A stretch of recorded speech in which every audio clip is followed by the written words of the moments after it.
Hello everyone and welcome back to the Marauders Guild. Today we're back with more Star Wars Rebels recap. This time we're looking at the episodes, the occupation, and flights of the Defender. Now these were two of my favorite episodes so far this season, as we got to see the beginning of the animal kind of force aspect with the Loaf Wolf and the Loaf Cat in the flight of the Defender, and in the occupation. And you gotta kind of see what really the Empire does to these factory worlds. Kind of got an idea with it with Legends and Kashyyyk, but you get a great idea with it in the occupation because they have that TIE Defender factory there, and it's, you see Lothal is just a barren, stricken wasteland in a sense, and I kind of really like to see those kind of things, those small details that you don't really get to see in other forms of media. I like that it's kind of playing out now. But today I'm going to get into a quick recap of what's going on in these two episodes, and then look forward to what this could mean for the rest of Season 4.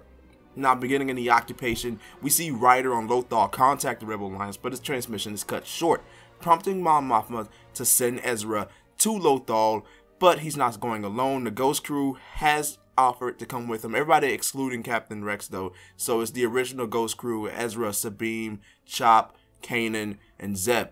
They head to Lothal. Now, they're going to get smuggled in, but the Empire senses that somebody's on the ship that they're on, but they quickly find a way to get away. They escape. They get down to the surface.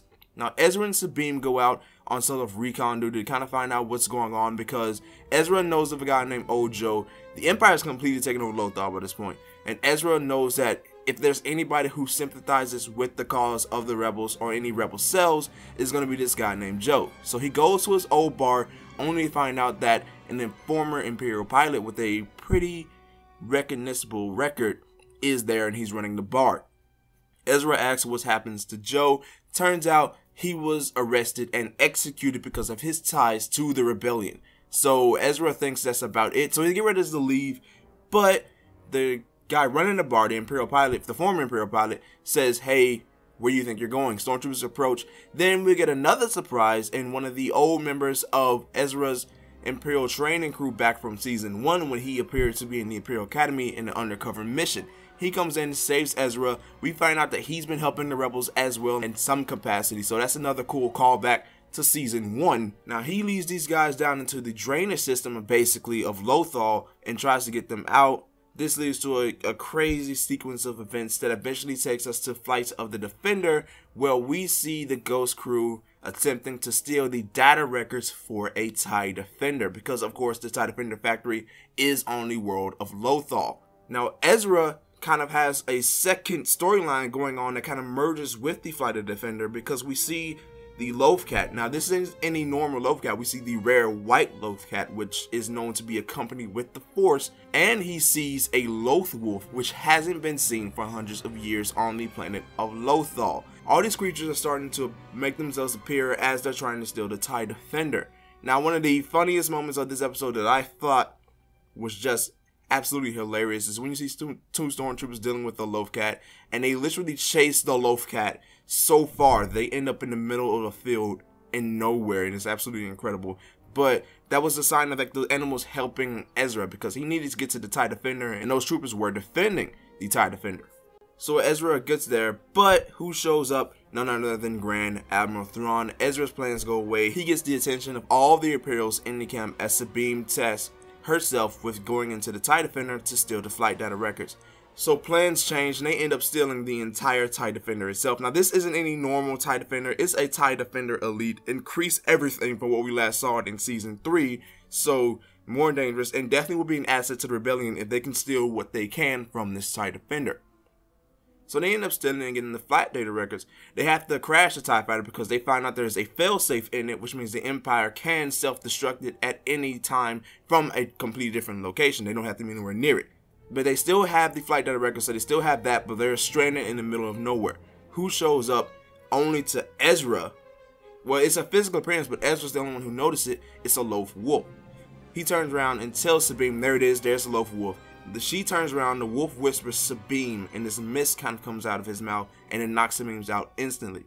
Ezra thinks the wolf is there to fight him, but it turns out the wolf is there to help him. Now, why he knocked out Sabine, I don't know. I think it's kind of like a thing of Ezra is the only one who needs to know that he exists kind of deal. But he knocks out Sabine, helps Ezra and Sabine get back to the rebel base, however, where he disappears right, as the ghost crew appears. So they never saw the Loaf Wolf.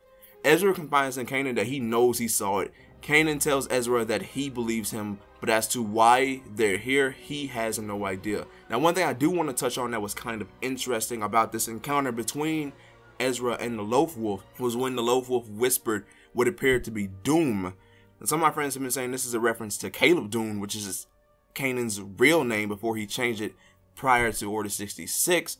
But I think it is actually D-O-O-M, Doom. He is saying that Doom is coming. And I think he might be referencing something along the lines of the Death Star, or maybe what's going on with his TIE Defender project, or maybe he's predicting the entire Galactic Civil War all together. That's really up to anybody's guess right now as we kind of continue on with season 4, the final season. And I really do like the introduction of these creatures. Now, we haven't seen the Loaf Rat yet because that is another part of the riddle. And if we are going to see it, I don't know. As we've seen already, we got the Loaf Cat and we have the Loaf Wolf. They're all white. And we do know we're going to see more Loaf Wolves in the future because of the trailer. And then some of them look kind of aggressive. We've seen them with Kanan. Kanan does encounter them at some point. But we do know now that Ezra has finally made contact with these mystical force creatures. And Dave Filoni finally got his wolf in Star Wars, for any of you fans who know about that aspect of it. But that's going to do it for this Rebels recap. Be sure to tell me in the comment section below, what did you think about the occupation and flights of the Defender? If you enjoyed this video, be sure to leave a like and share with your friends to get them in on the conversation as well. If you haven't, subscribe to the Marauders Guild and ring that bell to be notified of whenever we upload. Hope you all consider making this your new home for anything Star Wars. Until the next time, may the force of others be with you.